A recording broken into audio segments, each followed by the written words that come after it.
হাজার হাজার ওপেন বলছে এখানে দাঁড়িয়ে। মেয়েরা টি শার্টটাও দিয়েছে, এই যে টমির টি শার্ট দিয়েছে মেয়েরা সিডনির থেকে। আপনি যদি ১,৫০০ লোক থাকে, ওখানে ৫০০-৭০০ মেয়ে ছিল এবং ওখানে স্লোগান শুনে অবাক হয়ে গিয়েছে। এক বড় না দুই বড় জায়েদ খানের মন বড়। আমি যখন পারফর্ম করতে করতে সামনে গেলাম মেলবর্নে, দেখি মেলবর্নে ধোয়ার স্লোগান, আবার দেখি শিরায় শিরায় রক্ত, আমরা জায়েদ খানের ভক্ত। মেলবর্নে প্রচুর মেয়েরা ছেলেরা সব মেয়েরা।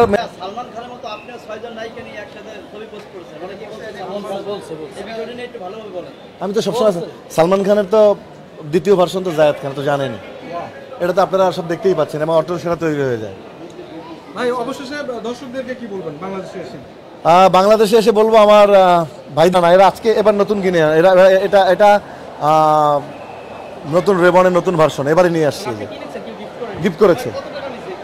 না আমি জানি না, গিফট ওনারা গিফট করেছে ওখানকার অস্ট্রেলিয়ার সিডনি থেকে মেয়েরা গিফট করেছে অনেক কিছু। মেয়েরা পারফিউম দিয়েছে, মেয়েরা চকলেট দিয়েছে, মেয়েরা কি দিল, একটু রোলেক্সটা দেখালাম। পরে বলে আমি ৫০ টাকা দিয়ে টিকিট, $50 দিয়ে টিকিট কেটে আসছি শুধু তোমাকে দেখার জন্য। আবার যাওয়ার সময় বলছে তোমার চেনটা একটু বের করবা, পরে চেনটা বের করছি। তারা কি পরিমাণ আমার ইন্টারভিউ তারা খেয়াল করে। ওজন মাপি নেই বলেন। মুজাহিদ ভাই চুল কেটে, আমিও মেলমান থেকে আসলাম, মুজাহিদ ভাই চেঞ্জ হয়ে গেল। বলেন মুজাহিদ ভাই অবশ্যই আছে, এই যে সাথে নেওয়া রেডি পুরা ওয়াটারপ্রুফ।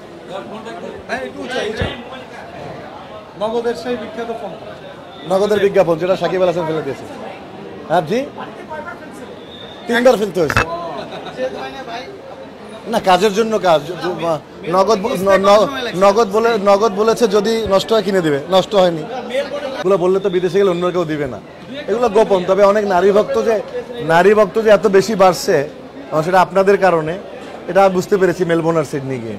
প্রচুর মেয়ে দর্শক। একটা মেয়ে এডিলেড থেকে চলে আসছে, এডিলেড হচ্ছে আর একটা স্টেট, সেখান থেকে সে আমার জন্য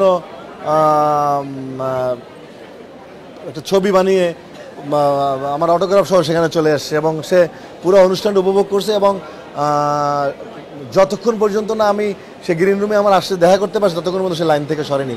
এতবার সরিয়েছে সে সরেনি। এবং স্পেশাল দর্শক, সে আমার সমস্ত ছবির নাম, ফোনের নাম, আমার কি ছবি, আমার কবে আসছি সব মুখস্থ বলে দিল। মেলবোর্নে একটা, সিডনিতে 2টা, 3টাতেই তো দর্শক কুপুকাত। সবচেয়ে বড় হচ্ছে বিড়ির গানটা, তারা বিড়ির গানটা বেশি এনজয় করে। বিড়ির গানটা আমি আশা করি এর চেয়ে বেশি এনজয় করবে লন্ডনের শো, যেটা হচ্ছে বাঙালি ফেস্টিভ্যাল 26 এবং 27 মাইলাম স্টেডিয়ামে। আমার মনে হয় সেটা আরও সুপার আকার ধারণ করবে ইনশাআল্লাহ।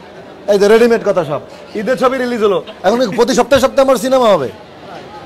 একটা লোকের ঈদে সিনেমা রিলিজ হয়েছে, এর চেয়ে কি দেখবেন? তার আগে বঙ্গবন্ধুর ছবি গেছে, একটা দুটো ছবি আস্তে আস্তে আসলেই তো, রেগুলার আসলে তো ছবি দেখবেন না। আর হলে যায় কয়জন মানুষ এখন? আপনি দেখবেন আপনার কাজ আছে কিনা। আপনাকে যদি ভালো না বসতো, আপনাকে এরকম করে প্রবাসে এরকম টাকা দিয়ে খরচ করে আপনাকে বিজনেস ক্লাস করে কেন নিয়ে যায় আপনাকে দেখার জন্য? এত টিকিটে এত লোক হয় কেন? মানুষ গেলে 200-500 লোক হয় না, 1,500-2,000 লোক। এবং 2জন লোকের কথা স্পেশালি বলতে হয়, আবার হিমি হোসেন, ডিজিএনের যে চেয়ারম্যান মেলবোর্নের, ওনাকে আমি আবারও ধন্যবাদ জানাই। এবং ফাগুনহার প্রেসিডেন্ট তিশা তানিয়া, মেইন অর্গানাইজারের কত কষ্ট হয় মানুষ আনতে, এবং দেখেছি, এবং টিকিট ছিল কিন্তু সব জায়গায়। এবং সবচেয়ে মজার বিষয় কি জানেন, একজন বৃদ্ধ একজন মানুষ, উনি আমার এসে বলতেছে, ভাইয়া বাবা কোথায় ফিরে পেয়েছি, আমি কোনো চিঠি পাইনি। আপনাদের মাধ্যমে এই শুনলাম, আমি জানি না, আমি মাত্র আজকে এসেছি। আমার বাসায় হয়তো চিঠি আসতে পারে, আমি চিঠি পাই। চিঠি পেলে কেন আমার অন্যায়ভাবে আমাকে সদস্যপদটা বাতিল করলো, তার জন্য আমি বিচার চাইব বর্তমান কমিটির কাছে। এবং এটাকে নিয়ে আপনাদের মাধ্যমে একটা বড় সংবাদ সম্মেলন করতে চাই। আমি যতই মুখে বলবো, মানুষ আমাকে মুখেও কেউ বলে না, যদি আমাকে পায়নি, বাট আমি আজকে এসেছি, অথবা চিঠি দেখবো। একটা মানুষকে সদস্যপদ দিতে হলে তাকে একটা চিঠি দিতে হবে, চিঠিটা পেলে আমি বুঝতে পারবো। নায়িকাকে দিলে তো অনেক নায়িকাকে দিতে হবে। আমার ফ্যামিলির লোকজন আছে না, তাদের জন্য আছে। আমার পছন্দের মানুষ তো ডিপজল ভাই আমার পছন্দের মানুষ, মিশা ভাই আমার পছন্দের মানুষ। এইটা যেদিন দিব আমাকে লাইভ করে, আবার সেদিন দেখবেন। আগে বললো তো আপনারা সব জেনে গেলেন, এটা আকর্ষণ দেখিনি। আমি শুনেছি অনেক লেখালেখি কথাবার্তা হচ্ছে। আমি আসলে টাইমে এত ডিফারেন্স আমি দেখতে পারি নাই।